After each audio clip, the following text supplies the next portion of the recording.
You're listening to Learning Leader Spotlight, interviews with corporate L&D leaders. On each episode, we sit down with key industry experts to discover more about what's happening in the world of learning and development, from current trends and insights to the most valuable lessons learned along the way.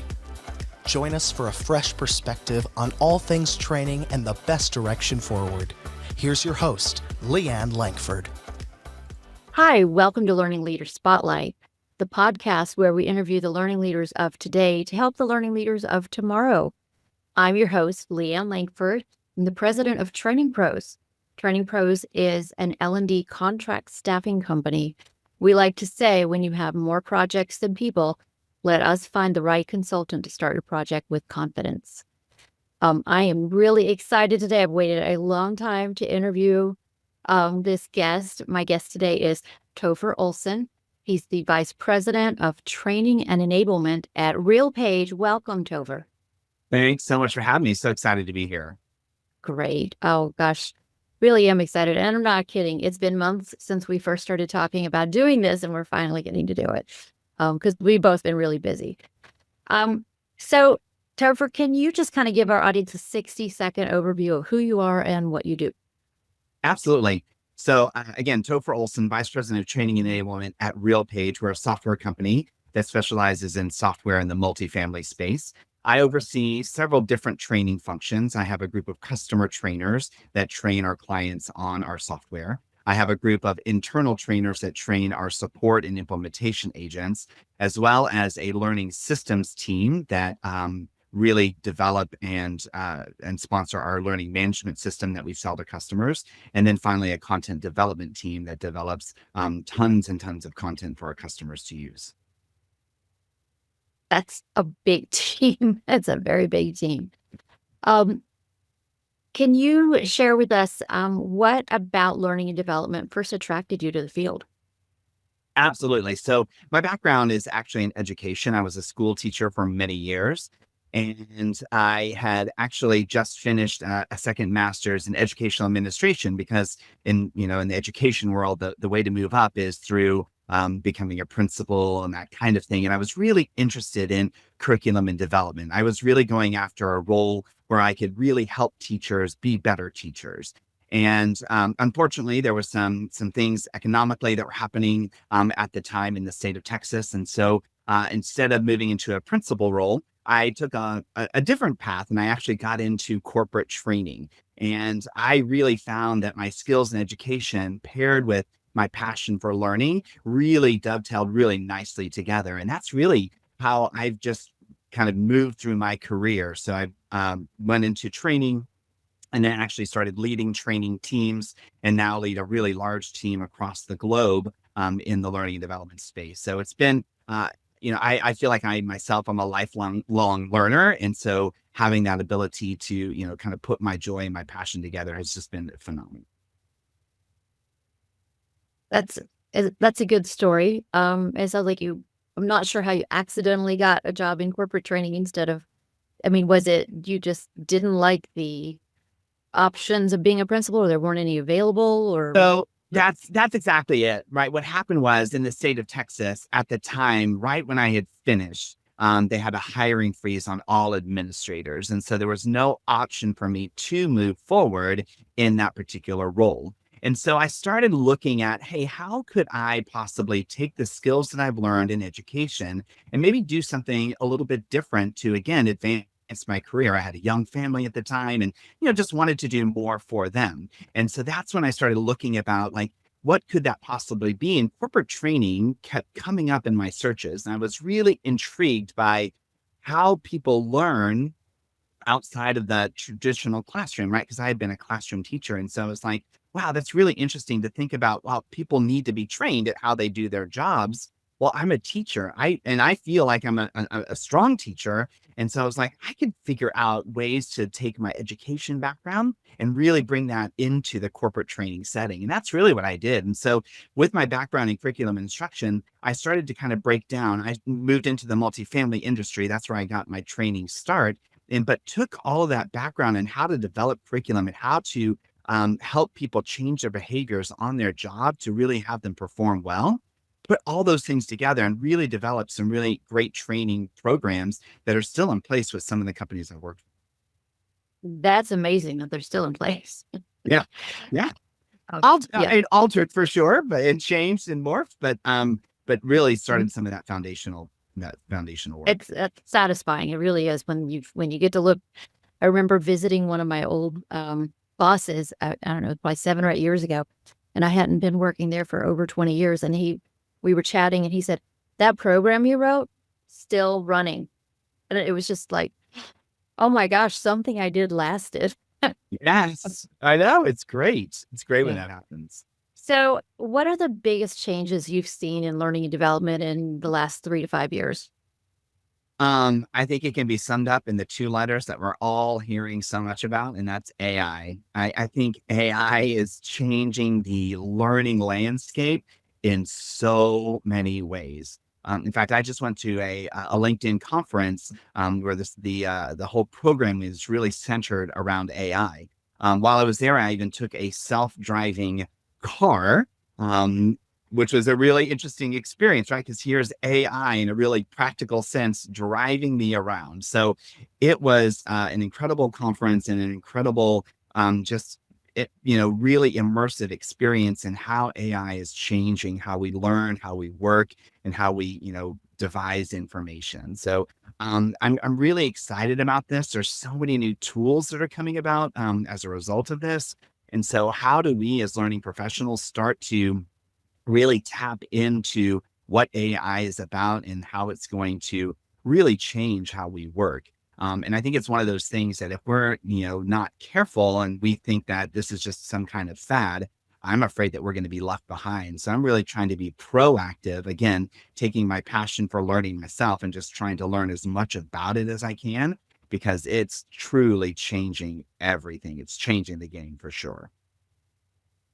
I couldn't agree more. I just got back from DevLearn in Vegas, and I went through the expo, and 99% of those vendors in that giant expo had an AI tool they were pushing.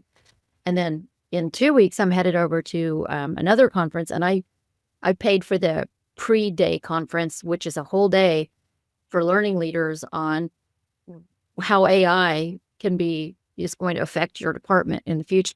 It's like, I think you'll Absolutely. hear this. Yes, absolutely. Yeah, for sure. Yeah, so it's a big topic, and I don't think many of us are ignoring it. I think most of us are either totally embracing it or just going, "How do I learn about this?" Absolutely. Yeah, for Yeah. sure. Well, then on that note, let's look to the future. What do you think are going to be the biggest changes to L&D in the next 5 years? Yeah, I really think that as L&D leaders, the thing that we need to kind of focus on is how people are learning. I coined this phrase, right? That I really should get copyrighted because I think it's a pretty decent phrase. When we think about like just in life, right? How we consume information, we're all on some kind of social, a lot of us, right? Whether it be TikTok, whether it be Instagram, whether it be Facebook, right? We're getting pieces of information, right? Not 8-hour courses, right? We're getting pieces of information that we then put into a repository in our mind and then take that information and action it, whether it be decorating my house or building a bed or whatever, right? And so I think that that's how we need to think about information and how we learn. And the phrase I've come up with is, why do we learn at work different than we learn at life? If we're learning in life through short bite-sized pieces when I need to do it, why can't we offer more information along those same kind of lines, right? And so beyond compliance kinds of things, how can we get information to the people that need it, alter their behaviors to drive the performance that we're looking at? And so that's really where I'm starting to see trends and starting to try to figure out how do we start to infuse these ideas together. So for example, in our organization, we're spending a lot of money on AI as well, right? So we have a new AI tool that's embedded in our software, and people are looking to that tool for information, right? Because a lot of times we front load a lot of training on new associates that they don't remember, right? Ebbinghouse's forgetful curve. We forget 70% of what we learn in one particular day, in the next 7 days. And so how do we provide those learning experiences and opportunities that provide that relevant information more in that workflow? And we've talked about, we've seen the LXP and we've seen LMSs and all those kinds of things.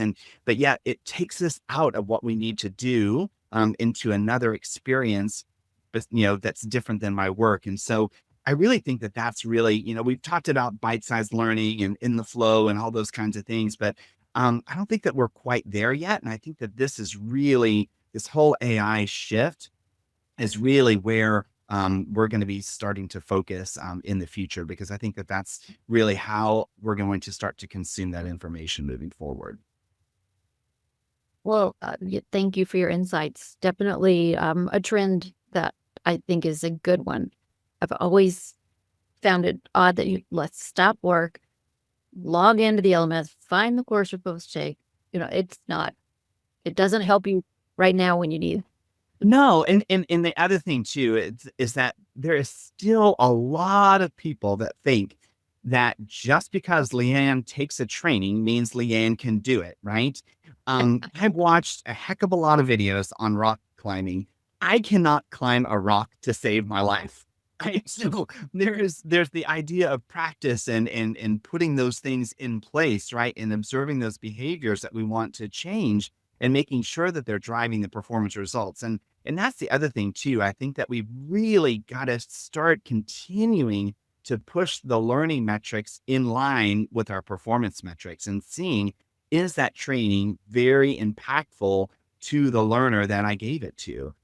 Because if we're not driving those performance results, it's really a waste of time. So that's, again, where we need to kind of marry those two ideas together.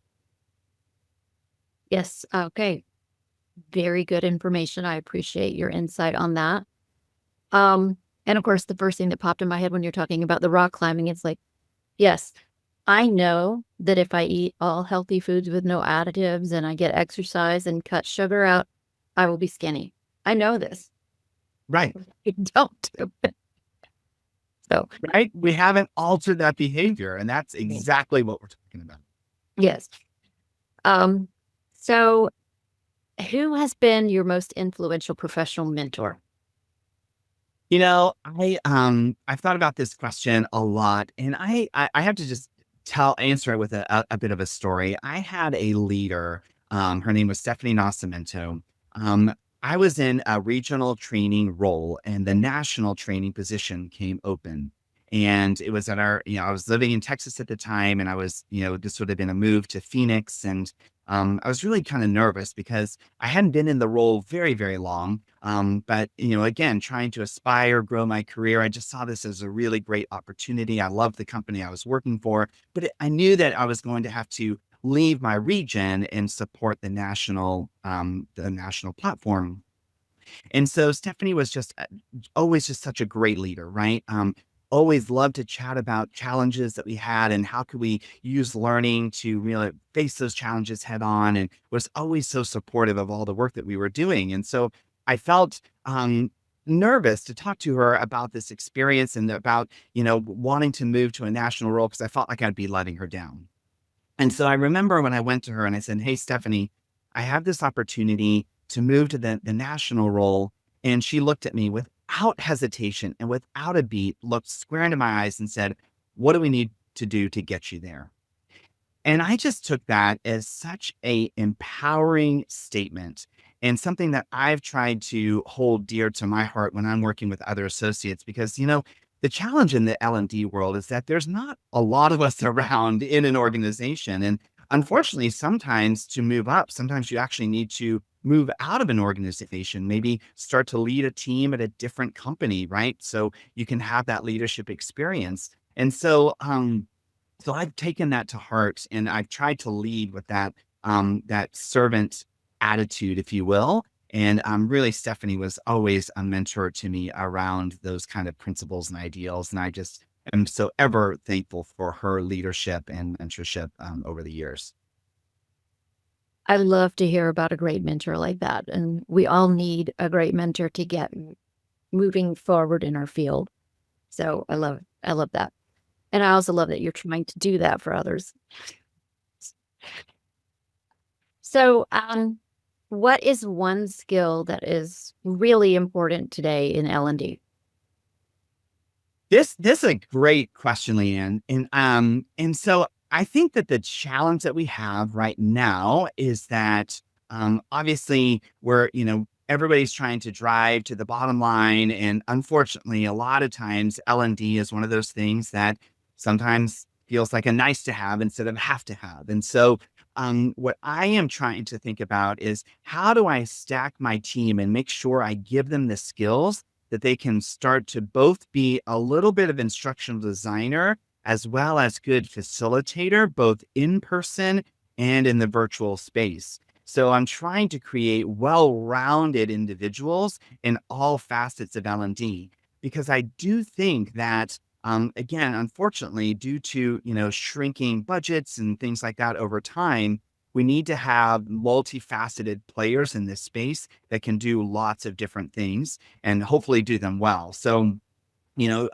really trying to understand the tools that we have now available at our fingertips for some of that design and construction of new materials, really looking at how people facilitate, making that part of the interview process. And then hopefully, if I can, trying to meet them in person because we're seeing a lot of requests now for our training to be in person again, right? So, COVID, obviously, we were all in the virtual space and in Zoom school, as one of my colleagues call it. But now we're starting to see that idea that it is good to bring people together. And so I need to make sure I've got facilitators that can facilitate in person as well as in the virtual space. So I think it's not any one skill. To me, it's kind of that trifecta of bringing great facilitation along with instructional design and concepts, and then able to deliver all of those things. So that's really where I think kind of the rubber's meeting the road right now, so to speak,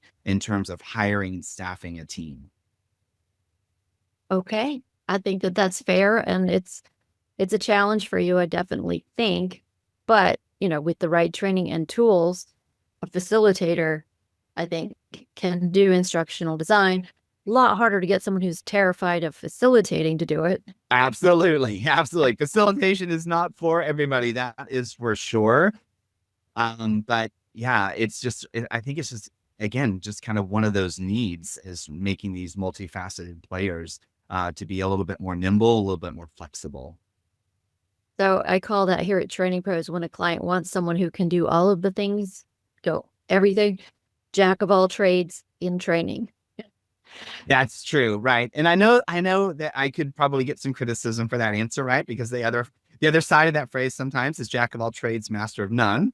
But again, I would rather at least have one person on the team rather than just me myself, right? So, and I'm very fortunate. I have a very large team spread across the globe. But still, even as we look to when we have to replace people, right? I am looking for multifaceted folks.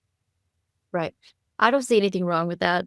That's the way it was when I first started a while back in training, that everybody had to be able to do everything. You had to Right. you had to write the classes, you had to teach the classes. Of course, we didn't have e-learning back then, but that's how long ago that was. Exactly. Exactly. Yes. Well, and that's the thing, like the tools that we have at our fingertips today are just, um, you know, just phenomenal, right? And I don't think we can talk about specific tools probably, but I mean, again, with the capture of AI, being able to, start with a blank page and at least find inspiration, right? Sometimes that's the hardest thing is just getting started. And so, again, by utilizing these tools, it really kind of gives us a great place to start. And then like, oh yeah, I can take it from there and really start to springboard into other ideas and things that you might not have even thought about. Very good. Very good point. And I use AI for idea generation quite often. And I even took a class where I watched them do a complete instructional design project using AI. They just kept giving it the correct prompts, and it just kept building this class from initial goal to here you go. Absolutely. Right. It was But amazing. again, and I know that people, and this is where people, I think, get a little bit nervous in our space, is AI going to replace us? Right. But I think, again, it's that discernment that we will always need And that's how we provide value. Kind of back to that car driving story. It was interesting because I took this self-driving car. It was a Jaguar. It was a beautiful car. The temperature inside was exactly what I set it to. It had the music that I wanted to playing on the radio when I got in. So it was really customized to myself. The next day, I actually had to schedule an Uber to the airport because the self-driving cars you can't schedule ahead of time. And I wanted to make sure I made my flight. So I scheduled an Uber. And the thing that was interesting there is that the Uber showed up. The car was kind of dirty. It wasn't very clean. It was a little bit warm. And I was thinking, wow, here we have two examples, right? I have the same service, one provided through AI and one provided still by that human touch.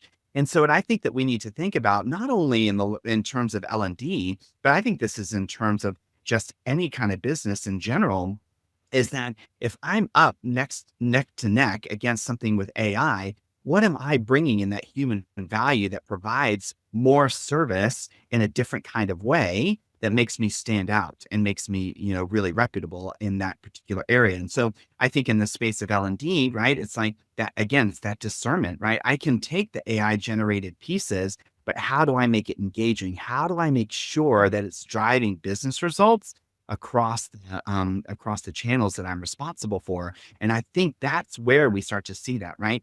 A piece of content is only a piece of content until it's actually driving the results is when it really starts to be relevant. Very excellent points. So let's shift gears. Where do you get your industry news and information? Great question. I really, I look to a lot of different things. Because again, like I said before, why do I learn at work different than I learn at life? So I'm really inspired by LinkedIn Learning. I'm following Allie K. Miller right now. Does a lot. She's been a pioneer in AI. So looking through her stuff through LinkedIn Learning. I also love, I do a lot on YouTube, seeing a lot of different like productivity and kind of creation things there. TikTok is also really interesting and finding some really great kind of inspirational pieces there. And then also the ATD website, I can't ignore that, right? There's so many great articles. So again, it's sometimes like looking for kind of nuggets of ideas and then substantiating them through kind of the research and things that ATD provides. So it's kind of a combination. I don't, I think I'm beyond books. Unfortunately, I sometimes even struggle with just books for pleasure because I am in kind of that bite-sized mode of trying to get information quickly and move fast. So again, trying to find those learning avenues that provide relevant information in short bite-sized pieces that I can then action very quickly. It's great. Well, you may have kind of answered my next question already then. I normally ask, what is one book every learning leader should read?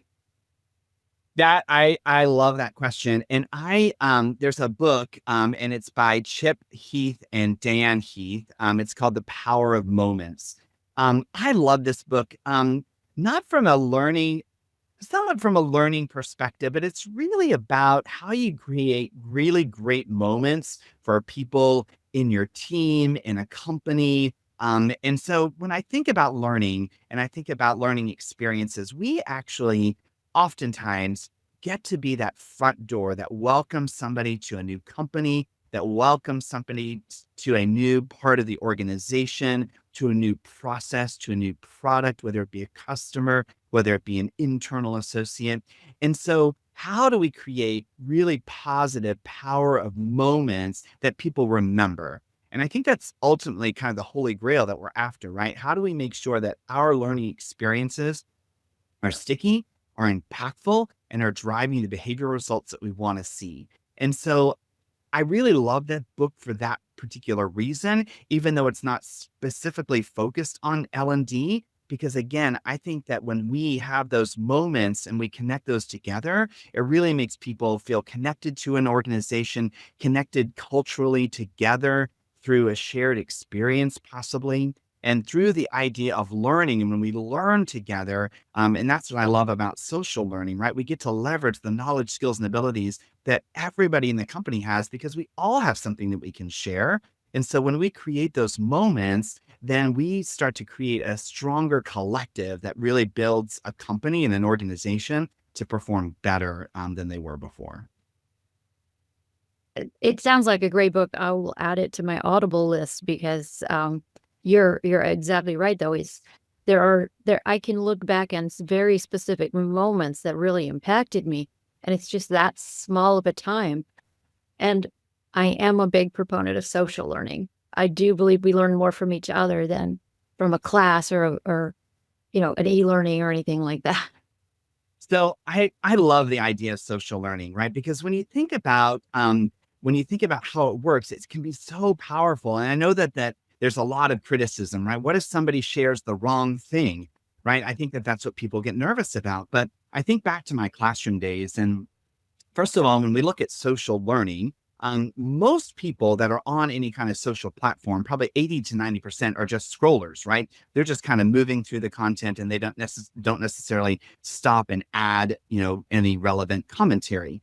So those that do, if there is something that's wrong, first of all, we want to encourage the fact that they shared something, right? So, and I can guarantee if they shared something and it's wrong, there's probably 30 other people that thought the same wrong answer.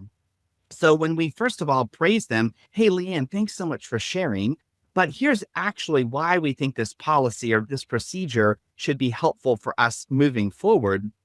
Now you've provided the additional context that's going to help everybody else understand a lot better what it is that you were trying to do in the first place. So again, I love that idea because you get to, again, celebrate somebody for the courage to share and to speak up, and then use that additional context for the overall, thing that it is that you're trying to train, for example. Yes, I absolutely love that. Well, it has been a sincere pleasure having you as a guest on our podcast today. Thank you so much for taking the time to do it. As a thank you, I am going to plant 5 trees in your name. That's our charity here at Training Pros. We plant trees around the world. And I'll send you a certificate letting you know that we've planted these trees at your name. And again, thank you for joining us. Thank you, Leanne, so much for having me. Such a pleasure. I love to talk about learning. And so I love that you have this outlet for us to discuss all of these things, and look forward to more discussions in the future. Thank you. And that's it for this week's episode of Learning Leader Spotlight. Join us again next week when we interview another learning leader from another industry. Thanks for joining us for the latest episode of Learning Leader Spotlight, interviews with corporate L&D leaders. You'll find links in the show notes to any resources mentioned on today's show. If you're enjoying our podcast, please subscribe so you never miss an episode and leave us a 5-star review.